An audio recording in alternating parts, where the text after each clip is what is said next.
Rain lashed the chain link fence, turning the shelter yard into a slick maze of mud and puddles. Inside, a German shepherd puppy cowered in the far corner of his kennel, eyes wide, ears pinned flat, trembling so violently that his small body shook like leaves in a storm. A bright yellow tag hung from his collar. Extrami fer dand Handel. The words burned into the back of the mind as the echo of barking dogs and distant thunder filled the room. He pressed himself against the wall, nails scraping concrete, heart hammering, instinct screaming run, hide, survive. The shelter lights flickered above, harsh and cold, making his shadow stretch across the floor like a distorted warning. A volunteer crouched nearby, whispering, coaxing, but each movement sent the puppy further into panic, his trust fraying with every step. And yet, somewhere beneath the storm of fear, a fragile glimmer of curiosity flickered in his amber eyes. The puppy's breath came in short, rapid pants, nostrils flaring, as though he was inhaling both terror and hope at once. Outside, rainwater ran like rivers down the asphalt, and the world felt impossibly large. In that moment, between instinct and surrender, the small German shepherd made a choice he didn't yet understand. To survive, he would have to fight, not against anyone, but for something he couldn't name, until a life depended on him. Rain pounded relentlessly against the shelter's metal roof, each drop a tiny drumbeat that echoed through the empty halls. The smell of wet concrete and disinfectant mingled with the faint, acrid scent of fear that clung to the corners of the kennels. In the farthest corner of the shelter, a German shepherd huddled against the wall, his back pressed to cold steel, eyes wide with a panic that had nothing to do with imagination. The bright yellow tag on his collar read, O extram thoro nano hero. Those words weren't a warning. They were a prediction, a prophecy that anyone who came near would trigger the storm of terror coiled within him. Every time a shadow passed across the barred window, every scrape of a shoe on linoleum, he flinched, ears pressed tight to his skull, tail tucked so completely it seemed as though the world had never been wider, never more hostile. The first few days had been a blur of human voices, clanging bowls, the occasional bark that seemed to come from every direction at once. He remembered the first time someone tried to approach him, a volunteer with a cautious smile and hands gloved in yellow latex. The world had split open for a heartbeat, the scent of hope and danger mingling in a way he couldn't parse. He had lunged instinctively, teeth bared, a low guttural growl vibrating from deep in his chest. The volunteer recoiled, hands raised, and the world shrank back into itself. That single incident had marked him. I am not safe. Nothing is safe. Yet even in that intense isolation, there were moments that teased him with something he had almost forgotten. A stray ray of sunlight cutting across the floor, glinting off the puddles left by the storm, the rhythmic thump of a distant heart, maybe another dog, maybe a human, whose presence was steady, predictable, almost comforting. For a second he allowed himself to notice. His muscles twitched with the memory of freedom, the memory of running through open fields, chasing shadows that were only his. But the memory was dangerous, a cruel trick, because it reminded him how small, how trapped he was here. He flinched back against the wall, the metal cold against his fur, teeth bared at the ghost of a shadow that might not even exist. The shelter had a rhythm of its own. Morning came with the screech of carts rolling across tile, the smell of breakfast, the shouted names of dogs being fed. Afternoon brought the whines and pacing as volunteers rotated, taking dogs for walks, cleaning cages, their faces a mixture of hope and exhaustion. And night was the worst, when the shelter seemed to exhale, leaving him alone with his own heartbeat echoing off the walls. The rain outside now a drum of isolation, each drop a question he could not answer. Who am I? Who will I trust? Will anyone come for me? He had learned to move silently, to shrink into the corner when the world approached. Any sudden movement, any abrupt sound, and his body would coil, ready to strike or flee. The volunteers had long since given up attempting to touch him, instead observing from a distance, noting his progress in tiny increments. They left bowls of food just out of reach, water, sometimes a blanket, but he was too fearful, too wounded, to take these gestures without suspicion. The tag on his collar was more than a warning, it was a shield, an armor he wore to navigate a world that had been cruel for too long. And yet, underneath that armor, something fragile pulsed. He noticed the volunteer who came every morning at precisely 8, a soft-spoken woman with patience that seemed almost unnatural. She didn't rush, didn't reach too quickly, and she spoke in a voice that somehow slipped past the walls he had built. One morning, her shadow lingered at the edge of his kennel, and she placed a hand flat against the metal bars, not to touch him, not to force, just to exist in the same space. He could smell the warmth of her skin, the scent of soap and earth. He growled softly at first, a reflex, a warning, a test. But she didn't flinch. She simply knelt there, breathing quietly, waiting for him to choose whether the world could hold anything gentle. It took minutes. It felt like hours. Each second stretched as he measured her, sniffed the air, weighed the danger against the possibility of safety. Then, in a moment he barely understood, he leaned forward slightly, nose twitching, ears still pinned.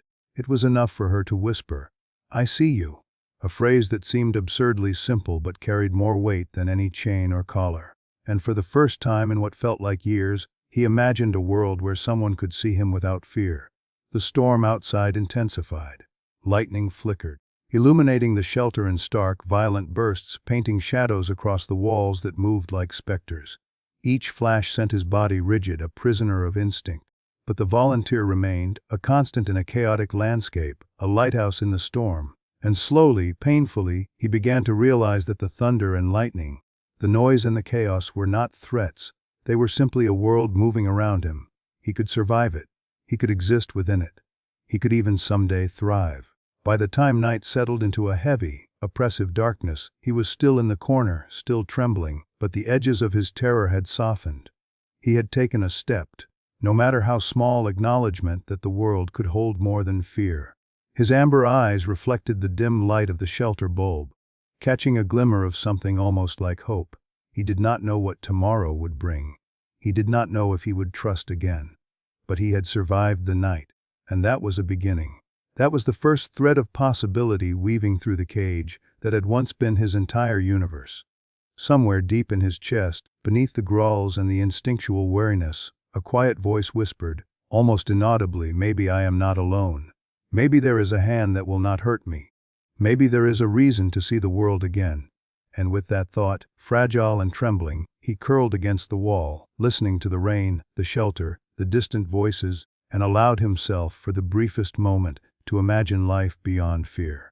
Days bled into each other in a rhythm the German shepherd could sense but never fully anticipate. The storm had passed, leaving behind the metallic tang of wet concrete and the faint, persistent scent of mud and rain-soaked fur.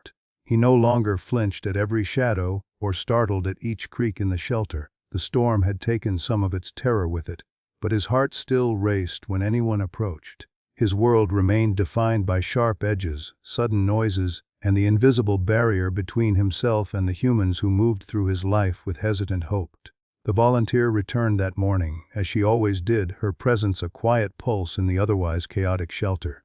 She carried nothing in her hands but patience, her movements slow, deliberate, almost ceremonial, as though each step toward him was measured against the weight of his fear. The German shepherd froze, muscles taut beneath his thick coat, nostrils flaring to capture every nuance of her scent. He remembered the last time she had knelt near his cage, whispering into the air between them, letting her existence reach him without forcing contact. She had not flinched at his growl, had not turned away when his eyes flashed with instinctive alarm. That memory, fleeting and fragile, lodged itself deep in the fabric of his mind. Today, she did something different. She placed a blanket on the floor of his kennel, not close enough to threaten, not distant enough to ignore, and simply sat across from him, legs folded neatly beneath her, fingers brushing lightly over the floor as if to signal, "I am here, nothing else matters." He watched her, tail tucked but body slightly less rigid, sniffing the air with careful curiosity. His ears twitched at the faint sounds of her breathing, the soft scrape of her fingers, the distant hum of the fluorescent lights above. Everything in his instinct screamed caution, yet a part of him, tiny and almost imperceptible, longed for a bridge to the outside world that didn't include fear. Hours passed, measured not by the clock but by the silent negotiation of trust. She whispered softly, a tone that somehow bypassed the wall of terror he had built, filling the space between them with gentle reassurance. She offered her hand, fingers extended, not to grab, not to press, but simply to exist in the same plane of reality as him. He sniffed, hesitated, pulled back, then in one trembling motion, pressed his nose into the air where her fingers hovered. It was a small step, a minor surrender, but monumental in a world where every interaction had been defined by threat. He blinked slowly, the smallest exhale slipping past his teeth, and the volunteer smiled, a quiet, almost reverent acknowledgement of the fragile progress they had made. Feeding time became a ritual of discovery. She began to place his food bowl incrementally closer, never forcing, always retreating to allow him choice. Each day, he inched forward, cautious, measuring the distance with careful steps, ears alert, tail still tucked but vibrating slightly with tension and anticipation. The smells of kibble and warm water, previously a trigger for aggression or flight, transformed slowly into something that could be approached, assessed, and eventually embraced. The world, for once, was not solely an enemy. The German shepherd began to notice details he had long ignored: the subtle rhythm of footsteps on linoleum, the faint whiff of coffee on her clothes, the gentle cadence of her voice as she described mundane things aloud. "The clouds are low today," she murmured, or, "Another dog got a bath, isn't that funny?" At first, these sounds were background noise, distractions, but gradually they became anchors, tiny signals that the chaos outside his kennel had patterns, predictability, even kindness. He began to sit a little longer when she was near, lifting his head briefly, amber eyes catching hers across the metal bars. Something in that gaze, a soft, steady invitation, made him tremble, not with fear but with a nascent curiosity, a spark of possibility he had almost forgotten existed. One afternoon, a younger volunteer appeared, unfamiliar and energetic, leaning too close to his cage with outstretched hands. Instantly he froze, hackles rising, grow low and warning. But the first volunteer was there, calm and unshaken, placing her hand gently on the German shepherd's flank, a bridge of reassurance that soothed the storm of panic rising in his chest. He backed down slightly, still wary, but the growl softened into a rumble of caution rather than threat. The lesson was clear: not all humans were a single monolithic danger. Some could be trusted, some could guide, some could exist alongside him without demanding submission. And in that moment, the first threads of trust were woven tighter, visible in the subtle relaxation of his shoulders, the ever-so slight wag of his tail hidden beneath his body, the small exhale of tension he hadn't realized he'd been holding for days, maybe weeks. Evening brought shadows across the shelter, long, slanting streaks of muted light cutting through high windows. The German shepherd sat upright on the blanket, nostrils flaring as he inhaled her scent, the faint trace of soap and grass clinging to her clothes. He allowed her fingers to brush against the top of his head briefly, a sensation that would have once triggered panic, now only caused a shiver of new, unfamiliar warmth. He looked at her, really looked, and recognized in her presence something he had nearly stopped believing in: patience, consistency, safety. By the time night fell, he no longer pressed himself against the far wall. Instead, he sat at a cautious distance, head lifted, amber eyes shining in the dim light. The storm of fear was far from over, but cracks had begun to form in the walls he had built. Tiny victories accumulated like raindrops into a river: a sniff, a glance, a hesitation instead of a panic-fueled lunge. In his heart, he understood that trust was not a singular moment but a series of choices, each one small, deliberate, and profoundly difficult. And though he did not yet comprehend the full scope of the world beyond his kennel, he felt for the first time that it might hold more than fear, that the hands reaching toward him might not always hurt. Somewhere deep inside, he sensed the faintest pulse of hope. It whispered not in words but in sensation. The brush of her fingers, the soft cadence of her voice, the way she waited without demanding, without forcing. Trust, he realized, was not about forgetting fear. It was about finding someone willing to exist alongside it until it loosened its grip. And in that quiet understanding, he allowed himself to breathe a little deeper, to linger a little longer, to imagine, just for a moment, that the world might be navigable, that safety might exist, and that one day, courage might follow. The first time he stepped beyond the steel confines of his kennel, the German shepherd's legs trembled beneath him, not from weakness but from the sudden magnitude of the world. The shelter yard stretched like an unfamiliar universe, slick with rain from the day before, puddles reflecting pale morning light that made his amber eyes squint against the glare. The grass was wet, sticking to his paws, cool and alien, carrying the scent of earth and rain and freedom he had almost forgotten existed. Each step was a negotiation, a cautious assessment of terrain, sound, and potential threat. The world beyond the bars was vast, unpredictable, and for the first time in weeks his heart surged, not with panic but with a tentative curiosity. The volunteer who had slowly earned his trust followed at a distance, voice soft and unhurried. Good boy, just a little further. She murmured, each word a lifeline, a signal that he could venture without fear of being forced. The German shepherd paused frequently, sniffing the air, ears twitching at distant noises. The bark of another dog across the yard, the whistle of wind threading through chain-link fences, the hum of traffic beyond the shelter walls. Every sound was a potential threat, every movement a puzzle to be solved.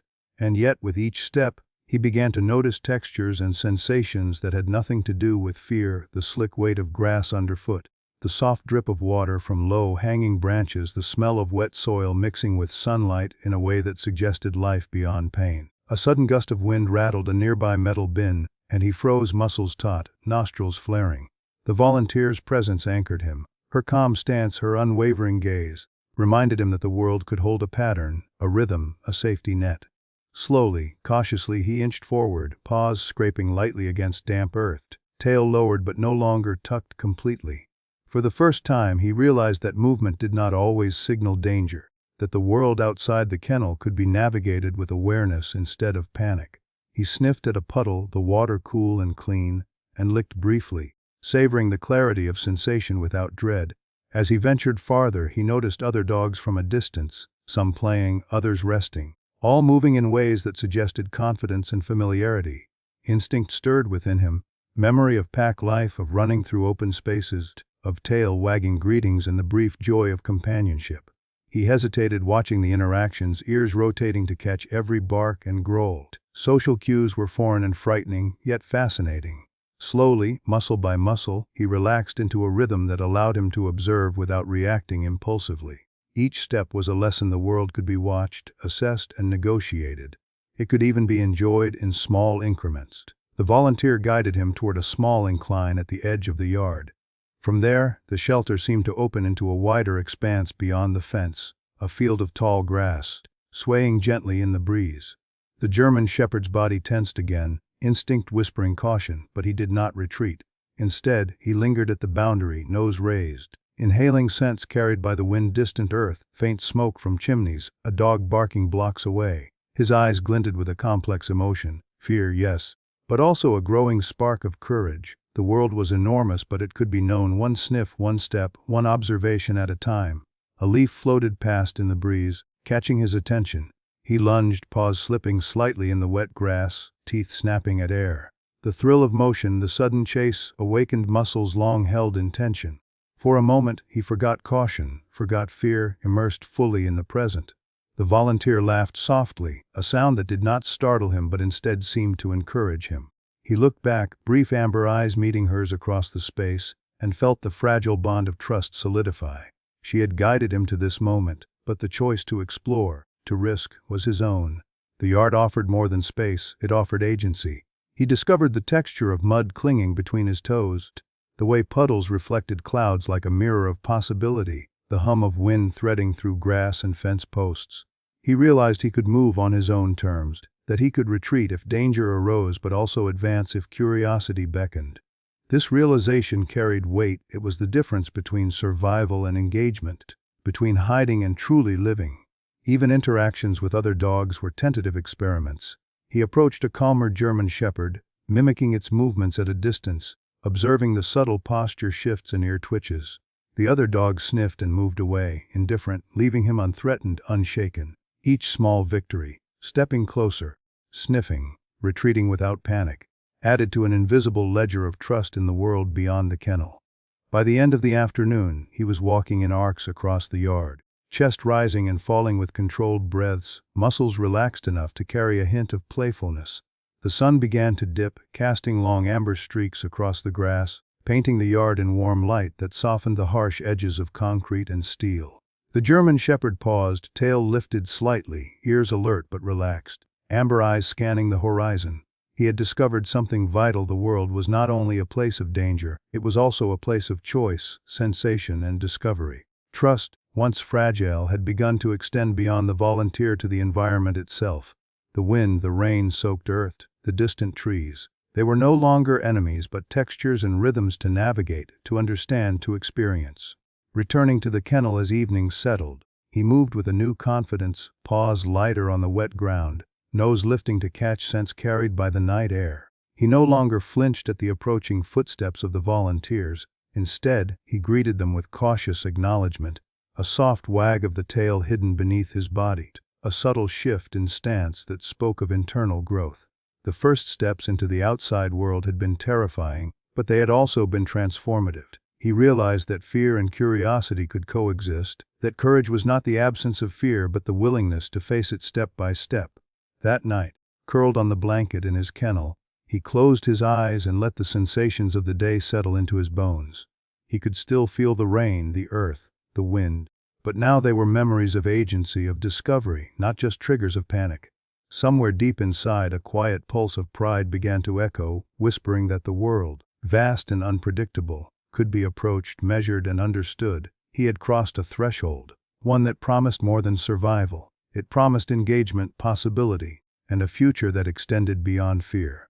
And as the shelter lights dimmed and silence settled into the halls, he allowed himself a small indulgence. The sense that the world could be his, slowly, cautiously, one step at a time. The outside world had beckoned, and for the first time he had answered, not with blind instinct, but with awareness, courage, and the first real understanding of trust extended beyond a single human hand.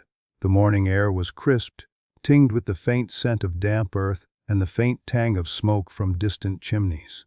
The German shepherd stepped into the shelter yard with measured caution, muscles coiled but poised, ears flicking at every movement, nostrils flaring as he inhaled a world alive with possibility. Days of cautious exploration had sharpened his instincts. The fear that had once dominated him now mingled with awareness and a tentative confidence. The yard was quiet except for distant birdsong and the soft rustle of wind through the trees, a fragile peace that seemed almost unnatural after months of isolation and trembling. Then, without warning, the delicate rhythm shattered. A child no more than 7 or 8 had slipped past the shelter's low fence while a volunteer carried supplies across the yard. The boy's small legs carried him quickly over slick grass toward a narrow ditch beyond the fence line, water rushing through it from yesterday's storm. The German shepherd froze mid-step, nostrils flaring, eyes locking onto the child. Fear surged, not for himself but for the tiny life moving dangerously close to the edge. The world became hyper, focused, the rushing water, the uneven ground, the child's tiny outstretched arms grasping for balance, the distant sounds of startled humans shouting. Something deep within him, buried beneath layers of fear and uncertainty, ignited. He bolted forward, paws churning in the wet grass, fur slick with rain, muscles taut with a precision honed by instinct and recent experience. The child slipped, one small foot plunging into the muddy water, arms flailing. The German shepherd reached him in an instant that felt like eternity, gripping the boy's coat gently with his teeth, not to harm, but to anchor him, to pull him from danger. The world became a blur of motion, water, mud, panic, and the low, controlled growl vibrating from the dog's chest as he stabilized the child's trembling body. The volunteer screamed, heart pounding in her ears, but the German shepherd did not flinch. Every movement was deliberate, precise, driven by a combination of instinct, training, and the trust he had slowly cultivated. He pressed his weight, careful not to crush, against the boy, ensuring that he would not be swept into the ditch's fast-moving water. Amber eyes locked on the approaching volunteer, silent communication passing between them. I have him. I will not fail. The child, still sobbing, clung to the dog's fur, small hands grasping instinctively, and for a moment the terror in his eyes mirrored the terror the dog had once felt every day of his life. Time stretched as the volunteer waded carefully to the edge, holding out arms to lift the boy from the dog's protective grasp. The German shepherd lowered his body slightly, letting the volunteer slide the child from his hold while still maintaining vigilance, ears rotating toward every sound, muscles ready to react if danger persisted. The boy's face, streaked with mud and tears, finally broke into a trembling smile, and the dog, ears still high and alert, gave a low, satisfied exhale. He had acted, unhesitant and courageous, driven by something deeper than training, a recognition of life's fragility, the empathy that had grown in his heart through weeks of patient trust and care. The shelter erupted around them, shouts of relief, the rapid clatter of footsteps, the soft whine of other dogs in their kennels. But the German shepherd remained calm, tail lowering slightly, head raised proudly. The rain from the previous night still clung to his fur, glittering in the morning light, casting him in a heroic aura, as though the storm itself had anointed him. No longer just a dog marked by fear, he had become a guardian, a protector, a life-saver.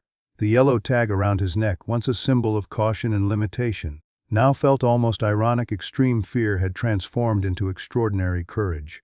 Later, as the adrenaline ebbed, he walked back to his kennel alongside the volunteer, who murmured soft praise, fingers brushing briefly over his thick fur.